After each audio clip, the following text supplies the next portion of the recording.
जोहार इंगे अजय कुमार और आपे दोपे नेला हक दरबार यूट्यूब चैनल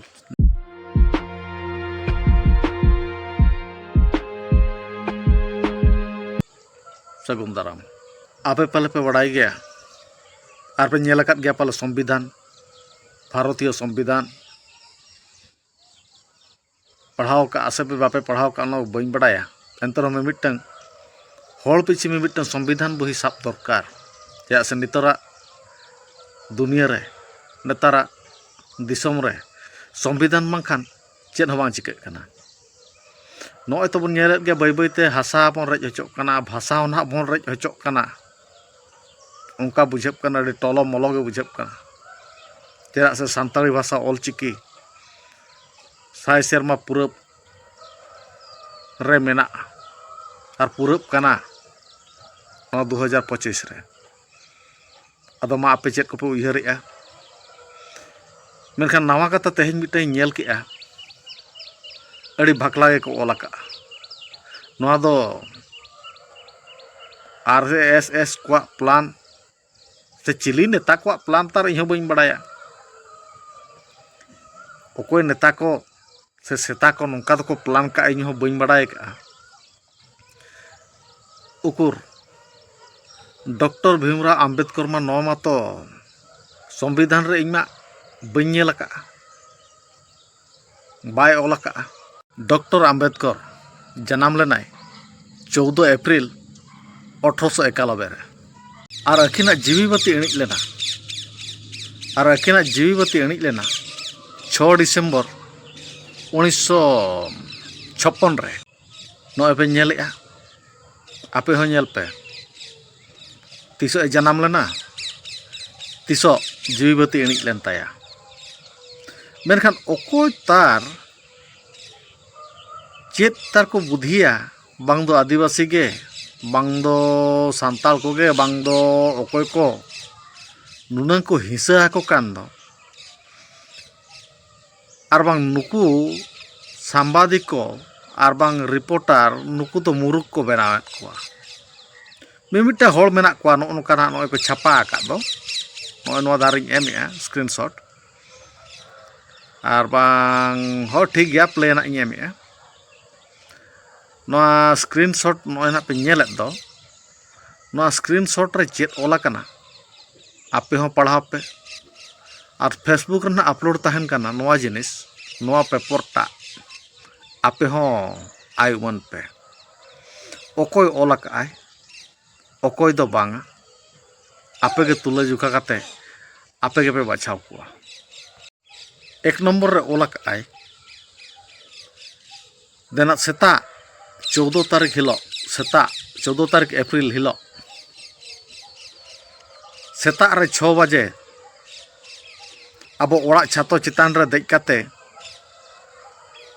घंटी बन रुकुयमा घंटी बन दालमा और जय भीम ओलाकान पतका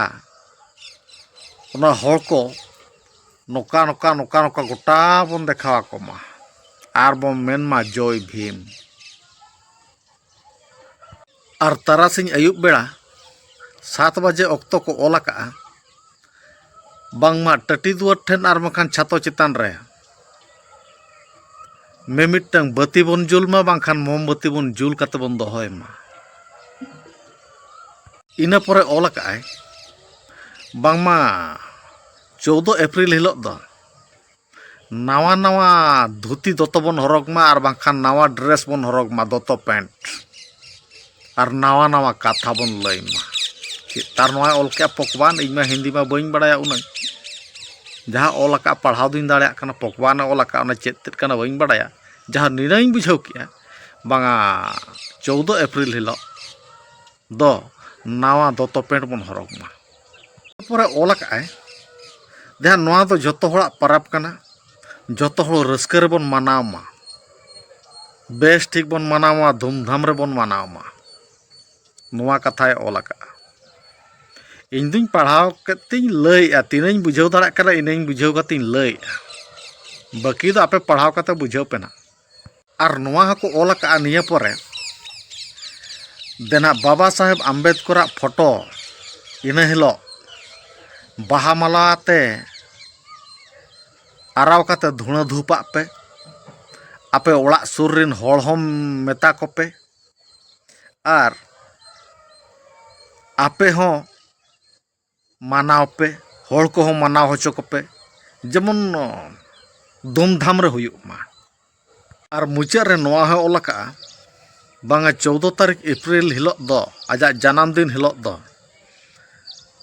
धूमधाम मेड़ा लेका बनाव पे हॉड़ को जावरा लेका जेमन आर ओड़ा भितर रे झालर आका काते सजाव पे पूरा डिजाइन सजाव काते मानाव पे फटका आतार पे धुआं धूपाक पे आजा फोटो ठेन आर नोआ कथा जेमन 14 एप्रिल मांग रे हुयुक दो लगती कना। अच्छा इन में मेना और बाकी को लतार सेन ओलाकान दो ओना आपे पढ़ा पे इन में मेना संविधान जहाँ तिनंग बन मानावेद दो संविधान इदी काते जहाँ तिनंग हॉड़ बन चर्चाए संविधान तिनंग हॉड़ को मानावे ओकोय को मानावे सरकार के नोआ को दो कमी मा चेदा से सरकार के नोआ संविधान इदी काते बांग बाय कमी कना ओकारे कमी कानते चेरे दो कमी कानते आदिवासी हटाओ अभियान नोआ माय चालू किया ओका ठेन ओला कना आदिवासी हटाओ मंदिर बनाओ मस्जिद बनाओ बाबणे को के मंदिर को बोंगा दाड़िया और सांतार दो बांगा ए भाई जतो जदि बे जमीदेर कोआ तबे खान दो मंदिर रे जतो हळे को बोंगा दाड़िया आदो बांगा आको दो बाबणे के को बोंगाया ओडे को जहां तेना पैसा नामो कना ओका कना हो उकुर ऑल पढ़ाओ हो नय लिचड़ कना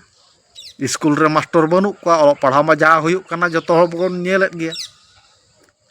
डाक्टर खाना रे डाक्टर बनू को जहां तेना रोगी बीमारी को चला कना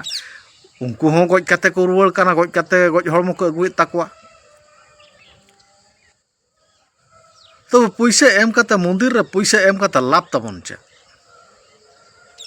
आकोगे जुदी संविधान इदी काते ओकोय बाय कमी कना संविधान इदी काते उनी के नो कमी मासे पाले आजा बहर रे नासे बुद्धि दिसे हेज आया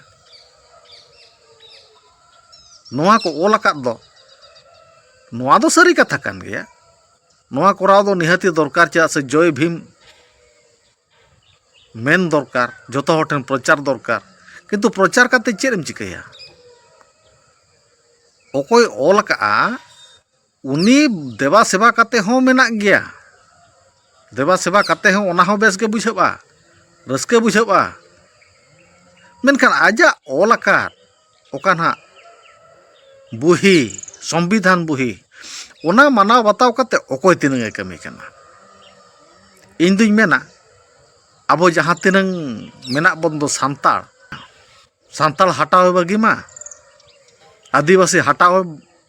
अभियान नोआय बागी मा आदिवासी चितान रे हाना नोआ लय लाकचार आलोय कमी मा बेबड़ी आलोय कमी मा आले दो चेन हो बांगा आले मा चाष काते ले असुलोग कना आले दो ताला शिक्षा और स्वास्थ्य ताला दरकार डाक्टर खाना और स्कूल इना ताला दरकार आको नोआ बाको कमी कना सरकार मा तब उनी सरकार के नो संविधान दो पढ़ाओ चनो से लहा आले तो नोआ दो चिदा पे प्रचार आले कना उनको बाबणे को के मंदिर को बनाव काते आबादे दो को हसा जमी को उनको को पढ़ा मासे उनको के नोआ कमी को कमी मासे तबे लय लयते अडिगान ना लय इदिया तबे तही लगी दो इनंगे बया ताहे ने न्यापाम अपन आरो दोसार वीडियो रे तही लगी ते जोहार।